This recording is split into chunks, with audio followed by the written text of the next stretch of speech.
So flipping over to that slide 5, we included a couple of things about positive leadership, and I know my colleagues will chime in here because this was probably the first third of the NACO program is about positive leadership. And so, I kind of extracted this all to give to you. It's a lot of words on the slide, and it may be kind of more of a takeaway. But the components that we would call out are positive relationships, and the importance of leadership in nurturing positive relationships among their team. And I would say that at their root, it's about trust, respect, caring. I mean, we kind of alluded to this earlier. Some of our staff meetings, it's not conflict, I would say, but we have vigorous discussions about things and different approaches, and really try to look at things from all angles. But I think at root, we have trust and caring in our team, and so we know that if you're critiquing somebody's idea, it's not personal. And I've always felt that in my workplace that my colleagues care about me, not just what I contribute to the team, but as a person. So I had my gallbladder out in February, and so my mom got to be the one person to come in with me because of COVID or whatever. So my mom had 2 people I instructed her to text when I got out of it, my boyfriend and Dean. And so, because my coworkers cared about me, like how was I doing? I got a fruit basket when I came home from the office. So I think that is key, and I think positive communication, which is the next bullet here, is about is a reinforcing part of a positive relationship, which is that you communicate in a positive way. Even if you have negative things to deliver, you communicate those in a positive way. And they talk about how you really have to kind of drown out negativity with positivity, because people, being human, will focus on that one negative statement. Can I just jump in? Yeah. So putting these two together, positive relationship, positive communication, every morning, I don't know if you've been to the VACO offices, but it's sort of a shotgun building. It's, 25 feet wide, 20 feet wide, and 150 feet long. So the offices are just... They're in a big, long trailer. Yeah, it's just like offices are lined up on one wall down a long hallway. And you can expect 8:30 in the morning, Dean to take his coffee cup and walk down each office and say hello to us. Usually it's hello until he gets his coffee. And then when he gets his coffee on the way back, he stops and talks to us. Really, I don't know, but I remember him talking to us, and that's the point. He talks to us and he asks us, how are you doing? What's going on? Tells us about a dog that his daughter's dog that he spends a lot of time with, named Walt. It's this, I guess, standing on its hind legs. It's about this. Newfoundland. But that is how Dean every morning builds a relationship with us. And he knows when I'm having a bad day or someone else, because he's talking to us right there in the morning. And what does that take him? 5 minutes, basically. Goes down, gets his coffee. On the way back, sips his coffee. And I think the sipping of the coffee and the talking, he really gets into that, that early morning conversation with everyone. So I would say that's positive relationship and positive communication that he practices in the morning. Just a simple routine that he has. Yeah. And so, I think this all sort of feeds on each other, becomes kind of a virtuous cycle, and it builds, I would say, a positive work climate. And also, they've given you the bullet here, positive meaning. And, I would just offer that, as we all know, we're in a very competitive labor market right now, and money is one thing, but being able to offer people a positive climate and a positive sense of meaning, I think, gives you kind of a leg up when you're competing for talent. So we'll just kind of offer that as sort of some things to kind of chew on from that NACO program. So just to give you kind of some examples about sort of people's rules for leadership or leadership philosophy, on slide 6 we pulled General Colin Powell as part of the faculty in the High Performance Leadership Academy, and so he shared his 13 rules of leadership, which he had written out and put under the glass on his desk, and kind of carried that through all of his very high level leadership rules within the national government. And so I personally get mad, don't get over it. Sometimes as a lobbyist, sometimes you see this bill and you think, I've dealt with this bill so many times before, and you have this flush of irritation that the bill is back, but you know what, you still have to deal with the bill. So that's one that I find kind of resonating with me, rather than I love the first one, because it's so true. It ain't as bad as you think, it will look better in the morning. That seems to resonate with me, because it happens a lot, that I fear for the worst, but actually it's not so bad. When, 24 or 48 hours later, I find, what was I mad about, or what was I worried about? You have one? Really, I like the last, that's really more my thing, perpetual optimism. I am a true believer in positive leadership, and I will do anything to reframe an issue, to make it a positive issue. It may not be something that we can agree to, we can do, but if I look at it from a positive standpoint, I can look at a fix, or I can look at ways to, strategy, or ways to do away with something. But I think first I've got to look at it from a positive. It can't be a no. I don't know, many of you know county attorneys, good friends with county attorneys, I'm gonna use them as an example. There is no county attorney that I have ever met that has been trained to say, well, Dean, let me take a look at this issue. What they are trying to say is, look at the code. No, you can't do that. That cannot be done. No, I expect, our general counsel, I've retrained her a little bit to look at the positive side of this and ways that things can be done, not just a no. And so I'm a big believer in reframing things to make it a positive, to make it a positive issue, or have a positive spin on it so that others can join on board and at least support it, or oppose it, or come up with some good solutions, some good answers. So perpetual optimism, that's me. So just to give you kind of other examples of people's philosophy on leadership that are a little closer to home, on slide 7, we put a survey out in preparation for putting this module together, and we surveyed some long-serving Board of Supervisors members, some long-serving county administrators, and asked them a bunch of questions, including, what is leadership? How do you define positive leadership? And so kind of extracted a few helpful things that we got back. I like the point in the first response about not always having the answer, because I think sometimes you think, well, I'm the boss, I can't say I don't know, but certainly, that's not really expected, that's something that, you're kind of putting on yourself. I know that's been my experience sometimes. I really also like, the point about knowing you've inspired others to live a good life. I mean, that's a very heavy responsibility in terms of being a leader.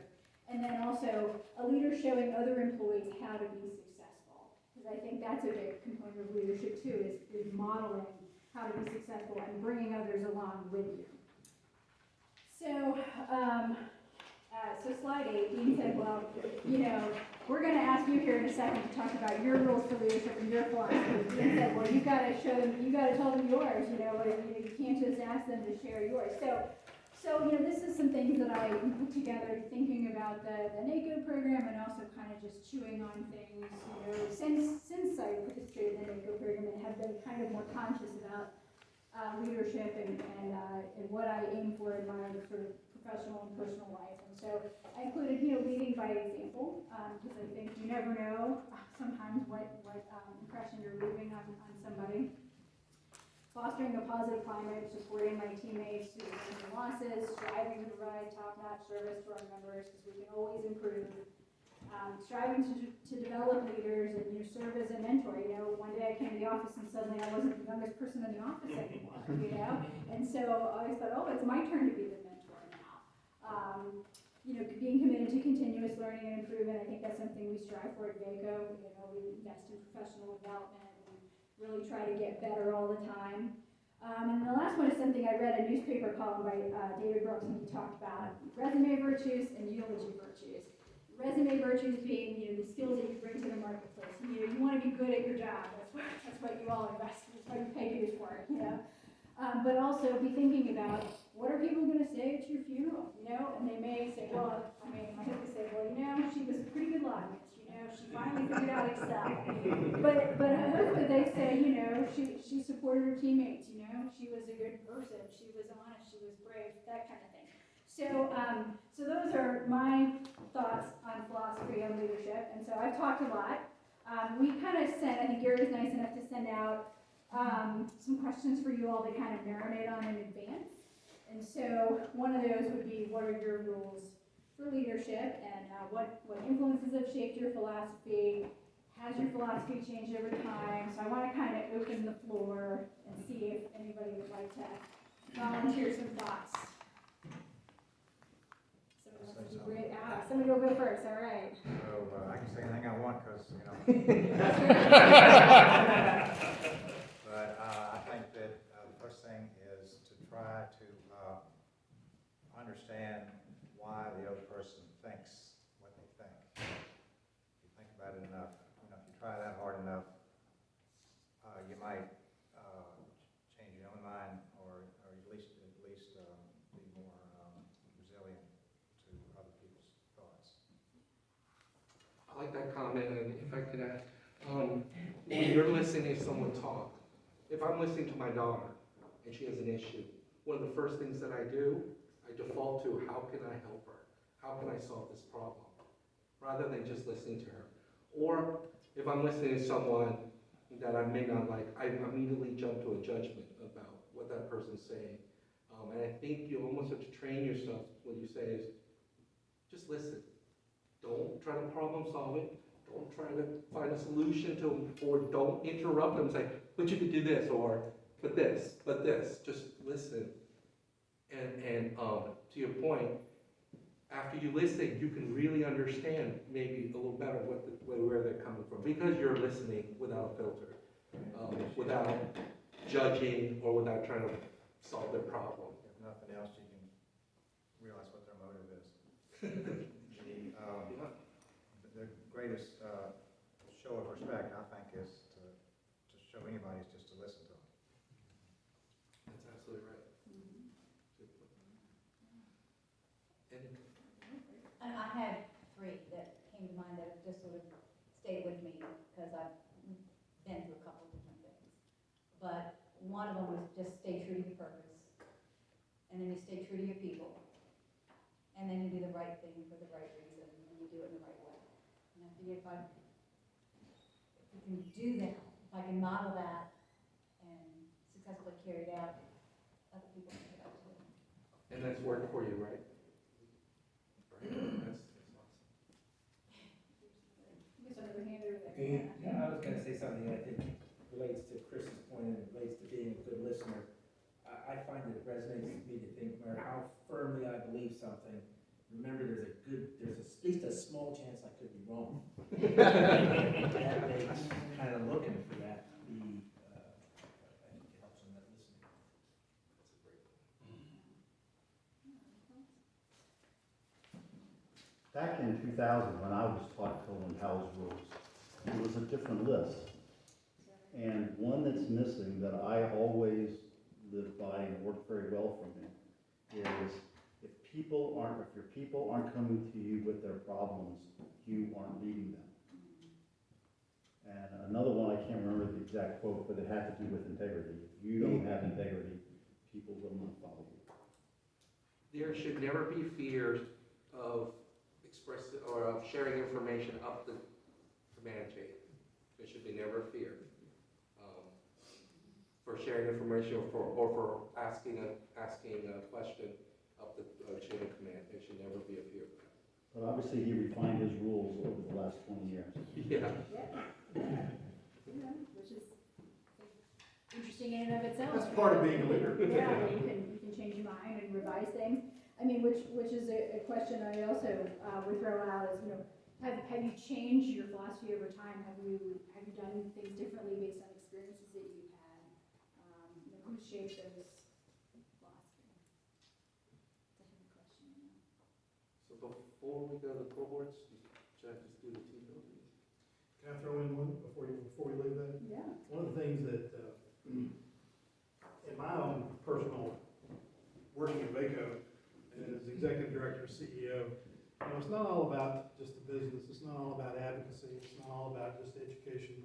I feel like part of my role in being a leader is being a mentor. I mean, it really is, look at the age, I've got young people that work for Vaco that, I feel like that, you know, as the old guy there, you know, I can be a mentor. And part of being a good leader is truly listening, is being able to listen, active listening, and to respect everybody that I'm working with. And so I think that's part of what I have developed. And I'm gonna throw something out there that really may be off the table now, but I went to Sunday school yesterday.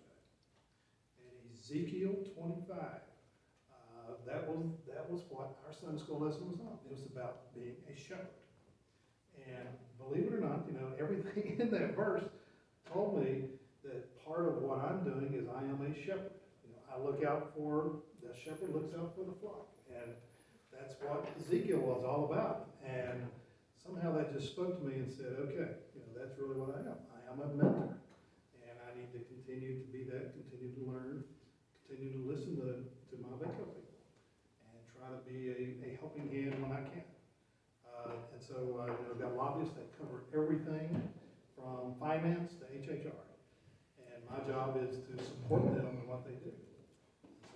So I think that's what I can continue to strive to do to make me a good leader. I need to perfect it, I need to do better, but I think that is one of the things that I really need to pay attention to. And that Ezekiel verse just kind of jumped out at me yesterday, sitting in Sunday school. And I told my wife, I said, I got to be in Rappahannock tomorrow night about leadership. And I said, you know, that really jumped out. She said, well, that was probably put out there for a reason, Dean, I don't know. So anyway, sorry to.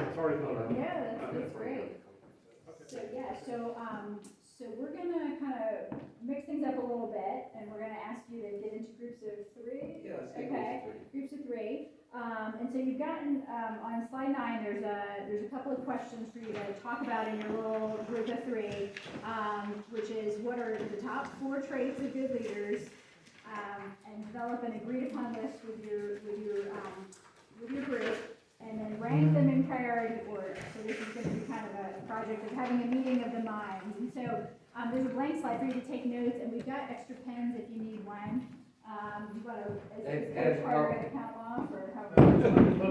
Yeah, you should. Self-select? And choose one speaker to report back to the group, your list. All right. All right, Let's please get started. break yourselves up.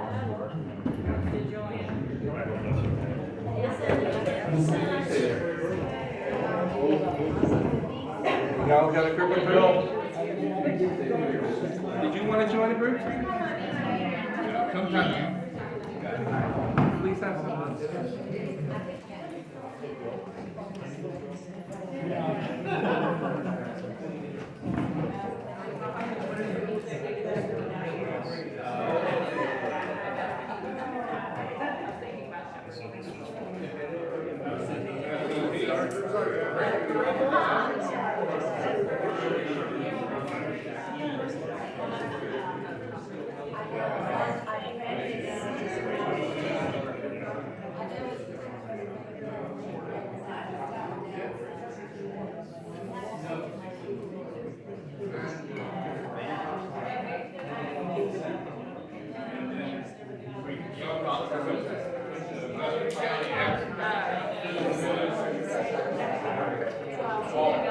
Yeah,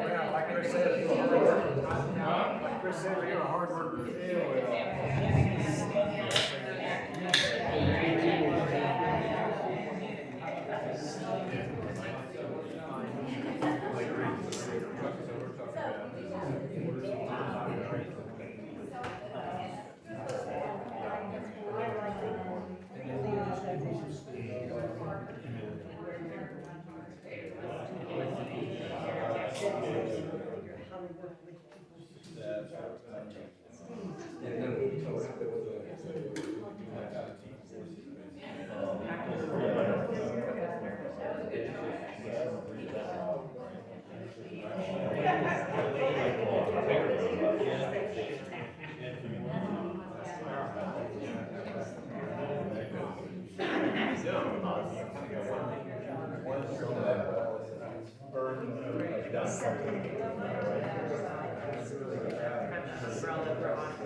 That's right, so it's almost like a special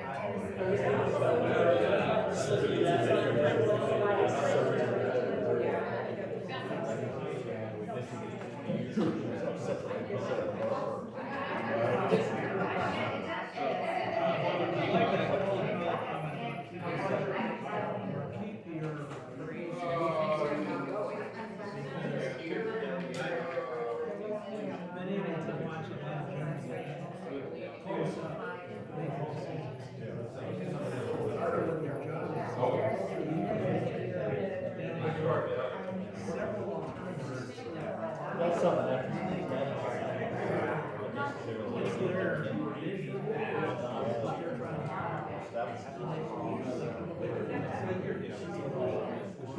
So it's almost like, that's the word I was gonna say, I always feel my notes to you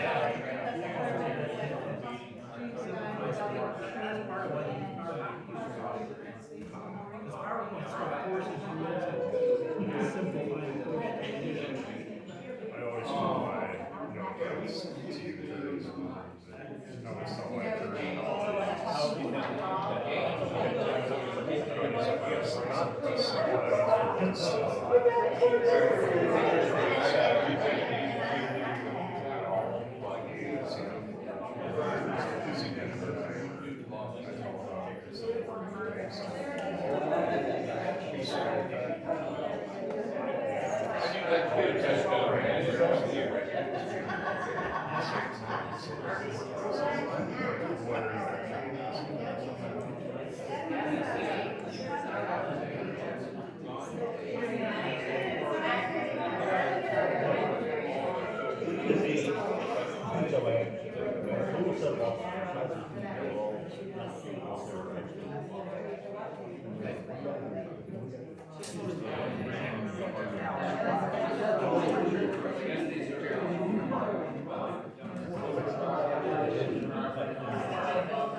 Hey folks, we're gonna, 2 more minutes.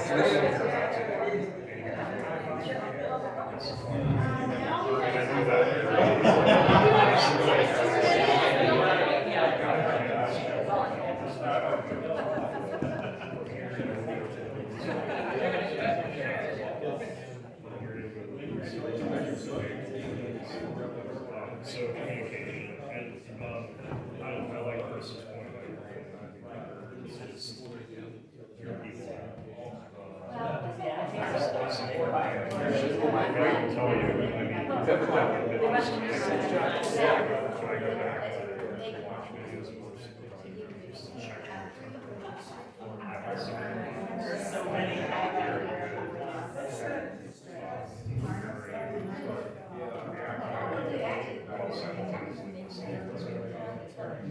Yeah, and I don't think I did. Yeah, so I'm thinking. This was Watch, we've been there.